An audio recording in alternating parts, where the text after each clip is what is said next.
இப்போ நம்ம பார்க்குறது ஓஜி ஸ்ப்ளிட் ஏசி 1.5 டன்னு நான் இன்வெர்ட்ரு. ஸோ ஏசி வந்து கூலிங் வரலன்னு சொல்லி கஸ்டமர் கூப்பிட்டுருந்தாங்க. ப்ளேஸ் போய் செக் பண்ணிட்டு இருக்கோம். ஸோ அவங்க சொன்ன மாதிரியே கூலிங் கம்மியாக தான் இருந்தது. அவுட்டோர் போய் செக் பண்ணிட்டு இருக்கேன். அவுட்டோரில் பார்க்குறப்போ பைப் வந்து ஃப்ரீஸ் ஆகுது. ஆக்சுவலி இது ஒரு R410 ரெஃப்ரிஜரேட்டர் இது உள்ள யூஸ் பண்ணுறது. இதில் ஃப்ரீஸ் ஆகிற பைப் பார்த்தீங்கன்னா பெரிய பைப்பு கேஸ் லைனு. இது வந்து 5/8 பைப்பு. இது ஆக்சுவலாக சக்ஷன் லைனு இண்டோர்லேருந்து அவுட்டோருக்கு வர பைப்பு. ஸோ இந்த பைப்பு கூலிங் ஆகுது ஃப்ராஸ்ட் ஆகுதுனாவே உள்ளே வந்து எவாப்ரேஷன் ஒழுங்காக நடக்கலைன்னா மட்டும்தான் இந்த மாதிரி ஆகும். பிகாஸ் இது வந்து ஏசி பழைய ஏசி. புதுசாக கேஸ் சார்ஜிங் பண்ணி ஓவர் சார்ஜிங் ஆனாலும் இந்த மாதிரி ரீசன் வரதுக்கு வாய்ப்பு இருக்குது. பட் இது வந்து பழைய ஏசி. ஸோ நல்லா ரன் ஆகிட்டு இருக்க ஏசி தான். பட் காயில் பார்க்குறப்ப அந்த அளவுக்கு டர்ட்டியாக தெரியல.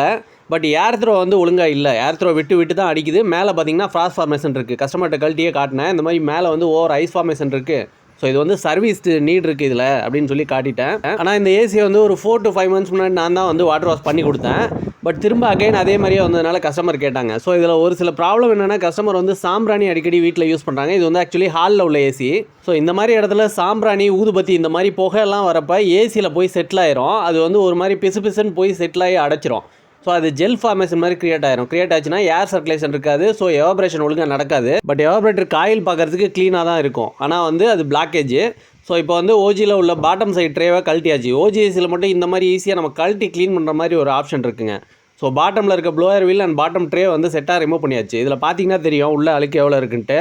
இந்த ட்ரைன் பார்த்து ஃபுல்லாகவே ஒரு மாதிரி ஜெல் ஃபார்மேஷன் கிரியேட் ஆகிடுச்சு. அதே மாதிரி ப்ளோயர் வீல் 2 கார்னர்லையும் பார்த்தீங்கன்னா ப்ளோயர் வீல் வந்து நல்லா டர்ட்டியாக இருக்குது. ஸோ இது என்ன ஆகுனா இந்த வீலோட ஷார்ப்னஸை குறைச்சிரும். அப்படி குறைச்சதுன்னா வந்து ஏர் த்ரோ இருக்காது. சென்டரில் மட்டும்தான் ஏர் த்ரோ இருந்தது. ப்ளோயரோட 2 எண்ட்லையும் பார்த்தீங்கன்னா ஏரே வரல. ஒன்லி ப்ளோயர் சுற்றிட்டு இருக்கு, ஏர் த்ரோ இல்லை. அதனால் எவாபரேஷன் ஒழுங்காக நடக்கல. இப்போ நம்ம கழட்டி ஃபுல்லாக வாட்டர் வாஷ் பண்ணிகிட்டு இருக்கோம். ஸோ போனவனையுமே ரெஃப்ரிஜரண்ட்டையும் செக் பண்ணி பார்த்தேன். ரெஃப்ரிஜரண்ட் ஓரளவுக்கு நார்மலாக தான் இருந்தது. பட் ரெஃப்ரிஜரண்ட் வந்து கரெக்டாக ஷோ ஆகலை. பிகாஸ் எவாபரேஷன் ஒழுங்காக நடக்காதனால அன்னியவனாக தான் காட்டுச்சு. சர்வீஸை முடிச்சுட்டு திரும்ப ஒரு தடவை செக் பண்ணிக்கலாம்னு சொல்லிட்டு நம்ம சர்வீஸை ஸ்டார்ட் பண்ணியாச்சு. ஸோ இப்போ bottom tray and blower wheel கம்ப்ளீட்டாக வந்து வாட்டர் வாஷ் பண்ணி முடிச்சாச்சு, க்ளீன் பண்ணியாச்சு.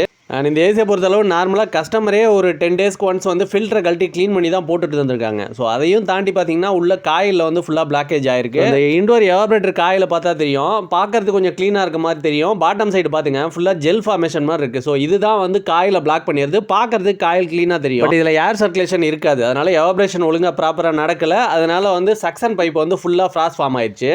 ஸோ கம்ப்ளீட்டாக காயில் ஃபுல்லாகவே கவர் பண்ணி வாஷ் பண்ணிவிட்டு பாட்டம் ட்ரேவும் ஃபிக்ஸ் பண்ணியாச்சு. ஃபிக்ஸ் பண்ணி ஏசியை வந்து ரன் பண்ணி செக் பண்ணிட்டு இருக்கேன். ஆஃப்டர் க்ளீனிங்க்கு அப்புறம் கூலிங் நல்லாவே இருக்குது. ஏர் த்ரோவும் நல்லா இருக்குது. ரெஃப்ரிஜரண்ட்டும் பார்த்தீங்கன்னா நார்மலாக தான் இருக்குது.